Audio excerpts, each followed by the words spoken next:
Moving to the last segment, right, which is in terms of career transitions. So you've had fairly diverse roles, right?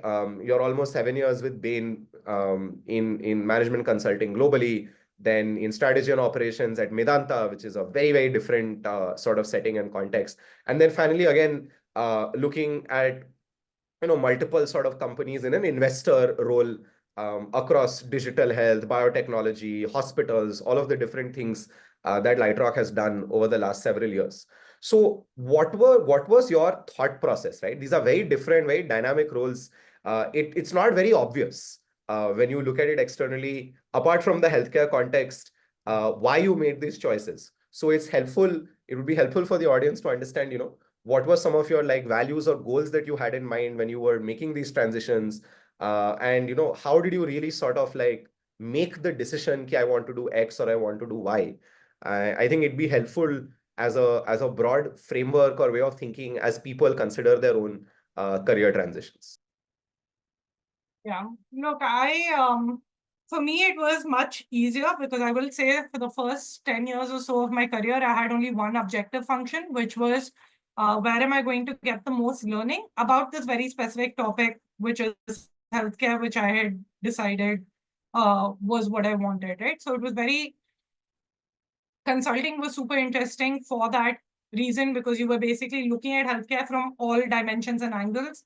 I did policy, I did pharma, I did hospitals, the works, and some private equity on that side. And then the next portion for me was having done consulting, it felt like I'd learned something, but I'd learned it in a very shallow way, right? I could not explain to you how an hospital flow really, really worked because I could tell you that hospitals should digitize and, this is what the healthcare ecosystem is going to go to and all of that. But I couldn't tell you how something very basic happened. So I wanted to understand the unit of care delivery, which is why I joined Medanta, which for me was how do I get on the ground and really understand that deeply.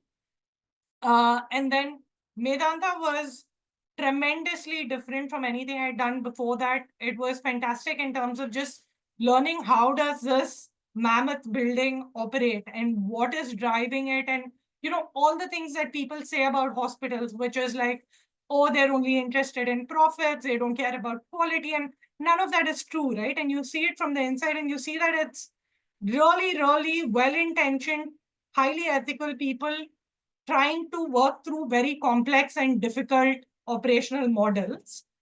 And then for me, once I had understood how that worked, the question for me was, well, now I understand what is happening from a delivery perspective. What is going to disrupt this? Which is why Lightrock came in, because it gave me a great vantage point into saying, what are all of the interesting things happening from a health tech and startup ecosystem perspective to really get that view of what is going to work, how are people solving these challenges, because I know what the incumbents are struggling with. And so at every career switch, it was very easy for me to say, what don't I know? I want to go and learn that with the overall kind of branch aligned. But I will say for different people, what I would say is it is helpful to balance out the 4 or 5 things that make up the job for you, right? So there's learning, there's lifestyle, there's money, there's the scope of the role in terms of, are you leading a team? What is the problem statement you're working on? And there's really like your core passion for the problem itself. And finally, I think what matters to me is autonomy, right? In terms of how much freedom you can have everything, but you could really be in a place which doesn't let you do anything with everything that you're learning. So if you really plot jobs across this and say what is important to you, and I would say, please be very clear, you can't get everything, right? You can't get all 5 or 6 things to work in a job. So you have to say, what are the 2 or 3 things that are most important to me, and which is the job that matches these 3 things for me the best. And that's how I would put some structure versus just jumping into what sounds most exciting at that particular point in time. And Teju, when while you change roles, sort of like your constant in that case remained the sector, right, which was healthcare as a subject area. Is there any sort of POV you have in terms of, either you go deep into a skill set and a role, but let's say you do that across sectors, or you stayed into a theme or a sector like you did, but then you do it across roles, right? In terms of both of these, there's a depth breadth trade-off. In one, you build depth in the sector, but breadth in roles. In the other, you build depth in a role, but you build breadth on a sector. In your mind, is there any trade-off, right, that sort of comes into play here? That there's no right or wrong answer, but a trade-off that folks need to be aware of, that if you would go on either of these tracks, then there are different outcomes, potentially, or even constraints or impacts that it can have on your career and your ability to, let's say, change or do things differently in the future. Yeah, look, I think the most important thing and very personal view, so pinch of salt, is I do think the long arc of your career is towards you specializing and becoming known for something, right? And you need to figure out what that thing is, that you can be the expert, if not in like the country or whatever, at least in the room, where you are the go-to person for X. X can be I'm the best marketing person. X can be I know floor ops like nobody else. X can be healthcare. X can be whatever it is. But I think having that direction of what do I want to be known for, I think you have the first maybe 5-6 years of your career where you can play around with many different things and you can jump context both from a function and sector perspective, and it's fine because you're just learning how different things operate, right? And it's really daunting to say pick the space that you're going to work for the next 30 years, and it's not possible. So I would say take a period to figure out what problems you are enjoying across all of these different things, but then start narrowing it down. Because one of the things I see is if you are 15 years into your career and you're still a generalist, then I think you've lost market value. And that at this point, people are looking for somebody who is an expert in something to come in and solve a particular problem. And there are people who have built up their track records in that particular thing, right? So today, for example, even within our healthcare companies, if we're looking to hire, we're either looking for people with expertise in healthcare or expertise in that particular function, right? So I might still look at getting the best consumer marketer that I can find, and it doesn't matter to me that you don't have healthcare expertise. But for pretty much everything else, I'm going to prefer somebody with that sectoral knowledge versus not, right? So I will say it's helpful to think about what do you want to be known for and start working towards that. Between the function and the sector, let me put it this way, I think over a period of time, eventually, maybe over a 20 or 30-year period, it's going to be a combination of both. You're going to become known for doing X in Y. That's inevitable, hopefully. That will happen. I think if you pick a sector, you obviously, and there are specific sectors that require a lot more nuance, right? Today, if you ask me to go and work in fintech, I don't think I'm capable of it. It just, everything about it works very, very differently from healthcare. Maybe I can take healthcare and go to education, but not much further than that.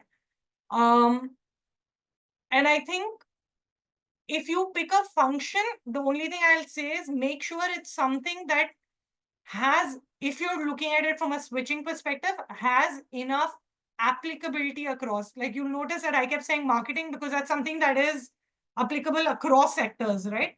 But if you are, for example, I did a road construction project, and if what I'm really, really good at is, functionally looking at costs of road construction, that's a harder skill set to bring across, right? I need to elevate it to maybe like program management, and then I can still look at it, or look at it as general ops. But again, the way road construction works is very different from the way a pharma factory would work, for example, right? So it's not always very easily translatable. So I would say in the early stages, pick something that gives you enough specific focus, but if you want to keep that option of switching, make sure that the context and the scope of your role is also that broad enough that you can actually take it to different places and articulate to yourselves very clearly what are the skill sets. Everything comes down to, am I being organized? Do I have problem solving? Do I have analytics? Am I a good communicator? There are 4 or 5 building blocks of jobs. Figure out if you're actually making progress on those building blocks as well. Thank you, Teju, for that. And I think my last question before we sort of come to the close of the session is on another piece similar to what we just discussed on career transitions, which is the sort of the duration or the longevity of roles, right? So it has become fairly prevalent today for people to do relatively short roles. I think there's also a lot of data, for example, that employment consulting and like data companies will share that people who change their jobs every 2 years on average make like 30-50% higher pay than those who don't, right? So but naturally, like with the previous question, this obviously comes with like a variety of trade-offs, right? Like if you like, yes, you might be transitioning roles fast and upping your salary, but then is there a question at some point of time when someone's looking to take a long-term bet that, hey, we're not able to get that confidence, right? And thereon and therefore. So is there any POV, that you have on this in terms of like if one is looking at either or, is there a potential trade-off, right? And because you've not only been an employee, but you've also hired people in the roles that you were at, you held portfolio companies hire on their behalf and variety of things, right? So looking at it from both the employee and the employer perspective, any feedback, any considerations for the folks I on the think call? Yeah. I think the most important thing is to stay in a job long enough that you can actually have some impact. If you start a new job, your first 6 months are just learning and building context and understanding the lay of the land and getting to know the people, earning trust, all of that. That gives you maybe 6 months to identify, to run some hypothesis. It's a very, very short time for you to actually be able to have a tangible outcome or impact coming out of that job, right? I would say that from the hiring perspective, when I look at, I don't think it's a negative to like jump jobs frequently. I think that's totally fine. But I will say my degree of skepticism about how relevant this person was to actually that outcome metric that they're talking about. Like I've had people be like, I was here, the company went from 0 to X in the period I was here. And that's great. But if you were here only for 12 months, how key were you in making that transition happen? Right? Or was it people who had spent 2 years before that working through getting product market fit, making sure that everything was working, putting the systems in place, and then setting the company up for the scale, and you just happen to be there at the right time. So that burden of proof of was it really you, I think goes up if it's a very short stint. And as you said, of course, at all points, you are looking for somebody who, especially as you get to leadership roles, you don't want somebody who is going to be here for a year and out, right? Because it takes so much time for that person to build context, gain the trust of his team, all of that. You want somebody that you think will commit to this for at least like a 3-year, 4-year period, and who will be passionate enough about a problem to do that, right? So that's the other thing. But I would say we've obviously hired people with multiple switches as well. But as I said, the burden of proof is just a little higher. Got it. Understood. That's a great way to think about it. It's not just about the number of years, because I remember reading this quote somewhere, which I remember very frequently, that time spent is not equal to experience, right? It's more about being able to produce demonstrated impact and then having the bona fides and all of those things for it. And of course, all else being equal, if you spent less time, then that burden of proof can become a little bit harder, because logically it could just be more difficult for someone to believe that, hey, in such a short period of time, you could have had such a massive impact, even if you actually did. So those are then just some thoughts to keep in mind, depending on whichever position, whichever approach people decide to take with their career.